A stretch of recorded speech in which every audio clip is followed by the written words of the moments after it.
নোয়াখালীর হাতিয়ায় শাপলাকলিতে ভোট দেয়ায় ধর্ষণসহ সারা দেশে নেতাকর্মীদের উপর হামলার অভিযোগে রাজধানীতে বিক্ষোভ করেছে এনসিপি।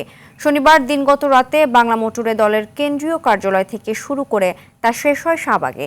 পরে দোষীদের বিরুদ্ধে দ্রুত ব্যবস্থা নেওয়ার দাবি জানিয়ে তারা বলেন, ক্ষমতায় আসতে না আসতেই বিএনপির নেতাকর্মীরা ধর্ষণ, খুনের মতো অপরাধ করেছে, কিন্তু তারা সঠিক পথে না আসলে স্বৈরাচার আওয়ামী লীগের মতোই পতন হবে। এ সময় ভারতের প্রধানমন্ত্রী বাংলাদেশে আসলে এনসিপির সংসদ সদস্যরা শপথ গ্রহণ নাও করতে পারে বলে হুঁশিয়ারি দেন তারা। বাংলাদেশে ভারতীয় শক্তির নতুনভাবে আঘাত গোষ্ঠী বিএনপি কোন নারীদের উপরে ধর্ষণ তো দূরের কথা, একটি কটু কথা বলার সুযোগ পাবে না। নরেন্দ্র মোদী যদি বাংলাদেশে কোনো সরকারের শপথ গ্রহণ অনুষ্ঠানে আসে, তাহলে আমাদেরকে ভেবে দেখতে হবে আমরা সেই শপথ গ্রহণের নির্লজ্জ অনুষ্ঠানে উপস্থিত হব কি হব